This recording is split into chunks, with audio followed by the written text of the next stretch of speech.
अस्सलाम वालेकुम व्यूवर्स, आज मैं आप लोगों के लिए बहुत स्पाइसी और मज़ेदार जूसी टिक्का रेसिपी लेके आई हूँ।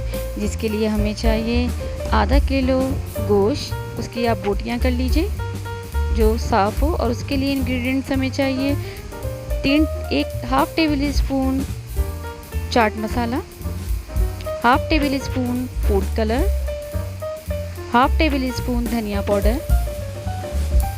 और हाफ़ टेबल स्पून हल्दी, हाफ़ टेबल स्पून गरम मसाला और सॉल्ट अकॉर्डिंग टू टेस्ट।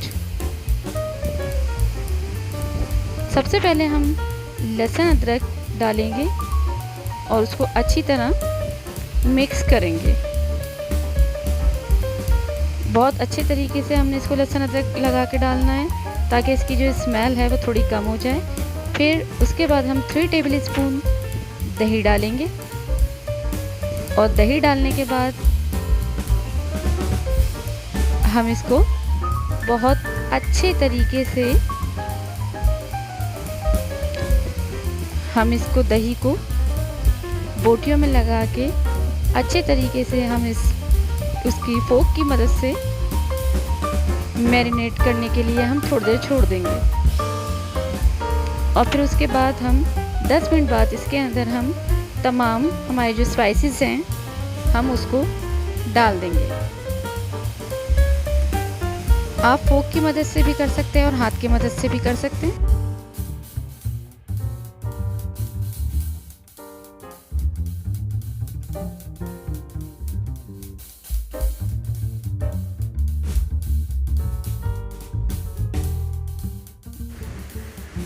अब हम इसमें अपने तमाम जो भी हमारे इंग्रेडिएंट्स थे, जो भी हमारे मसाले थे, हम उसको गोश्त के अंदर बहुत अच्छे तरीके से मिक्स करेंगे ताकि ये गोश्त जो है और मसाले आपस में यकजा हो जाएं। आप तमाम मसाले जो हैं एक साथ भी डाल सकते हैं और 1 बाय 1 करके भी डाल सकते हैं। ये देखिए, ये मैंने धनिया पाउडर डाल दिया जो कि हमारा हाफ़ टेबल स्पून था, half table spoon turmeric powder, half tablespoon food colour. आप इसको अपनी मर्ज़ी के मुताबिक कम और ज़्यादा भी कर सकते हैं। ये चाट मसाला है। अब उसके बाद हम इसमें कश्मीरी लाल मिर्च का पाउडर डाल देंगे। अगर आपके पास है तो ठीक है, नहीं है तो कोई इशू नहीं है। अब चाट मसाला हमने डाल दिया, नमक, और इसका जो एक बहुत ही मेन इंग्रेडिएंट्स है जो कि आप किसी भी ब्रांड का टिक्का मसाला ले सकते हैं, जो कि मैंने 3 टेबल स्पून लिया है। ये तमाम स्पाइसेस हमने गोश्त के अंदर डाल दिए हैं। अब हम इसको बहुत अच्छे तरीके से मिक्स करेंगे ताकि हमारा जो लहसुन अदरक था और दही था और तमाम जो हमारे मसाले जात थे वो आपस में अच्छे तरीके से मिक्स हो जाएं और बोटियों में लग जाएं। अच्छा, एक टिप मैं आप लोगों को और दूंगी कि अगर आप चाहें तो बोटियों में फोक की मदद से उसको अच्छे तरीके से आप मैरिनेट करें और उसके बाद आप इसको ओवरनाइट भी मैरिनेशन के लिए रख सकते हैं। और अगर आपके पास टाइम की कमी है तो आप उसको 2 आवर्स के लिए भी मैरिनेशन कर सकते हैं इसकी, और अदरवाइज़ 4 to 5 आवर्स के लिए आप इसकी मैरिनेशन कर सकते हैं। मेरे पास टाइम कम है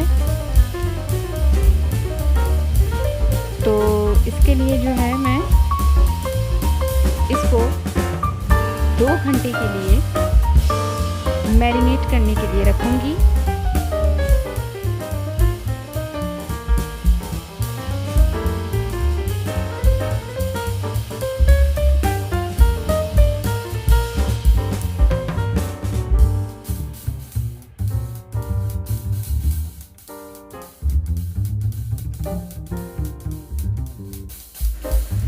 अब हम इसके अंदर 2 टेबल स्पून ऑयल ऐड करेंगे। वो इसलिए ताकि ये गोश्त की जो बोटियां हैं वो आपस में चिपके नहीं, और जब हम इसको बनाएं तो ये बहुत जूसी और स्पाइसी भी बन सकती हैं, क्योंकि सिर्फ ऑयल की वजह से। जब ऑयल हम इसके अंदर डालेंगे तो इसकी तमाम बोटियाँ अलग अलग हो जाएंगी।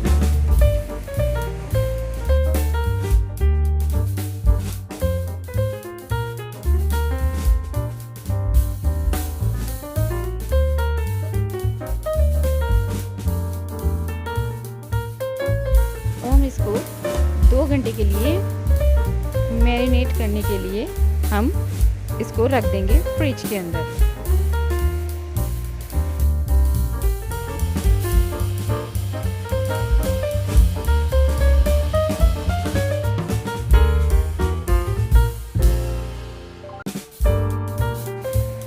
अब जो है हम एक पतीली लेंगे, उसके अंदर हम थोड़ा सा ऑयल डालेंगे, और ऑयल जब हमारा अच्छे तरीके से गर्म हो जाएगा तो हम इसके अंदर जो हमारी टिक्के बोटियाँ थी हम उसको अच्छे तरीके से डाल के भुनेंगे।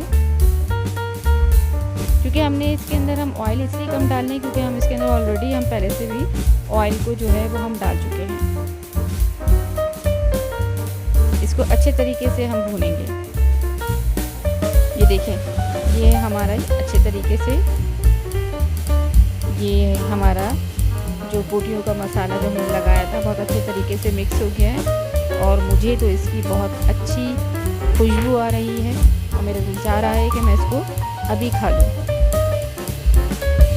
उसके बाद हम एक कोयला लेंगे, कोयले को हम चूल्हे पे दहकाएंगे अच्छे तरीके से।